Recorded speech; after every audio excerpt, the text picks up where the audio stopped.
James Gunn on his treatment for the next installment in the Superman saga. Let me first say this.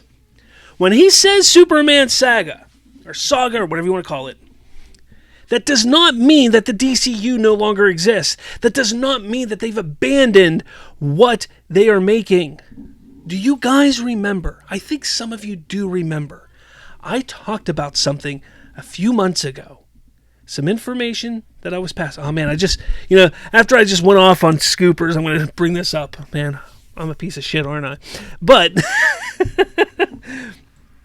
this whole idea of how they're handling the DCU, how they're doing it kind of in sections, where you're going to have like the Bat family and Gotham section, you're going to have the Superman family, super family section, you have the Lantern section, and stuff like that.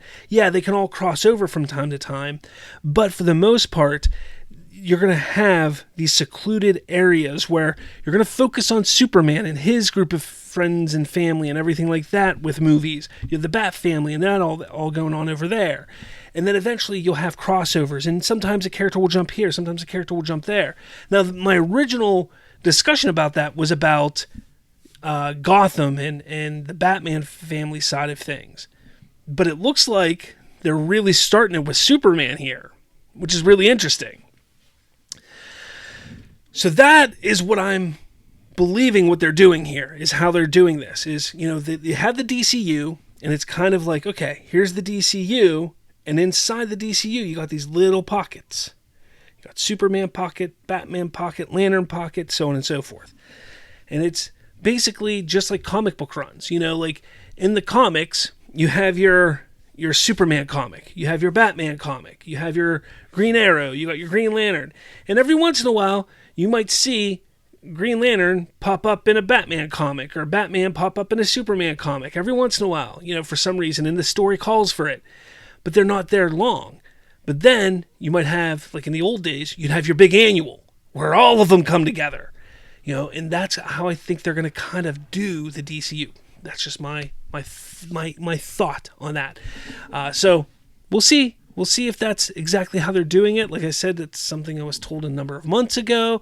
That's what they were looking at. But I'm thinking, like, as I'm piecing it all together, what I was told and how it's looking right now, as I'm piecing it all together, I think that's how it's looking, like that. I just think it's kind of cool. I hope they go that route, because it's different than the MCU. That's for damn sure.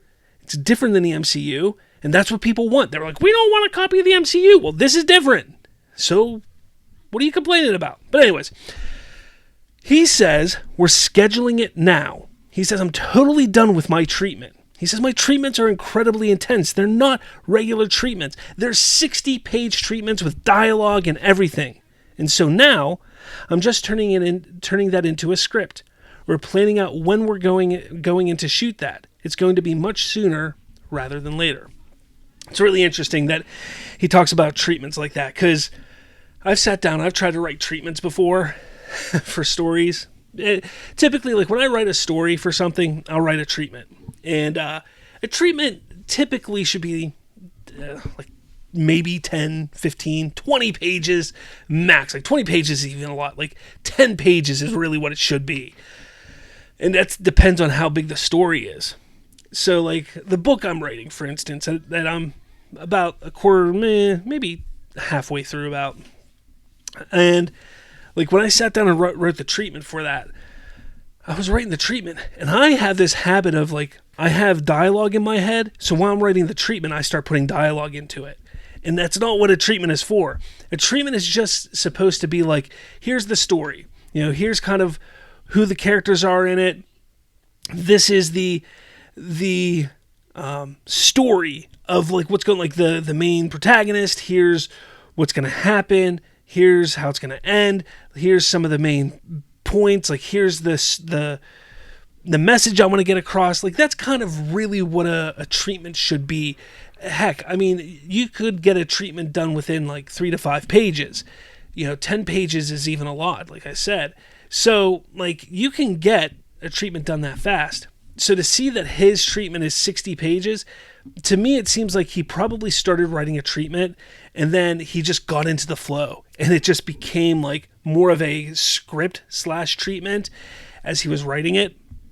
So it's probably at this point where he's like, let's just finish this treatment.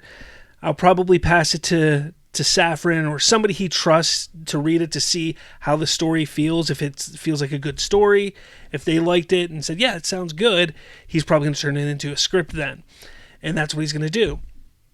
So he puts it into script, and as long as the script is tight, I would not be shocked if they didn't go into production with this thing by the middle of next year. Like, that would be absolutely crazy.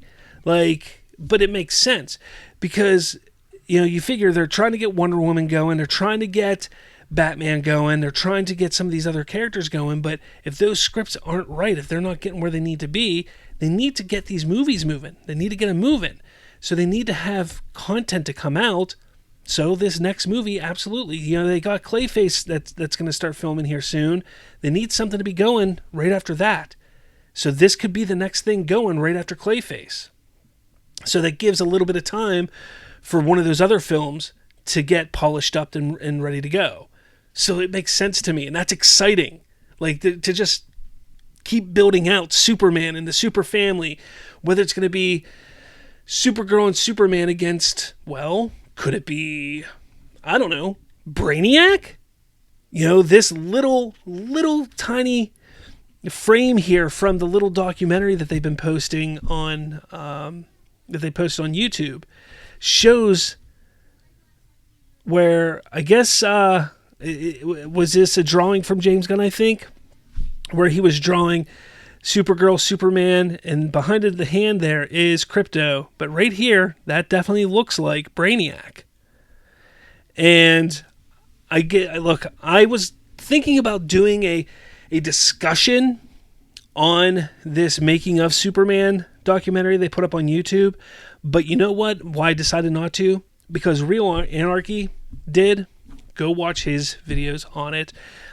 He did a really good job watching this and like kind of breaking stuff down and talking about it. So go watch his videos because he did a great job if you haven't.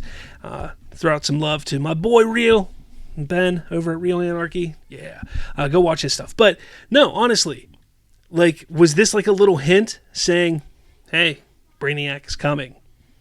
Brainiac is coming. And if you don't know who Brainiac is, just a little self-plug here, head over to my channel because I got a nice little video there that explains who Brainiac is. About 3-4 minutes long, quick little video. Just posted it today. You can check it out. It's pretty cool. Anywho, so what do you guys think, though? Like, do you think this is the direction they could be going? James Gunn is on top of things. Like, he's mad dashing here, dude. He's like, I'm going for it. I am absolutely going for it. Hey, like, if he can do it, why not? Why not? So let me know your thoughts about this in the comments below.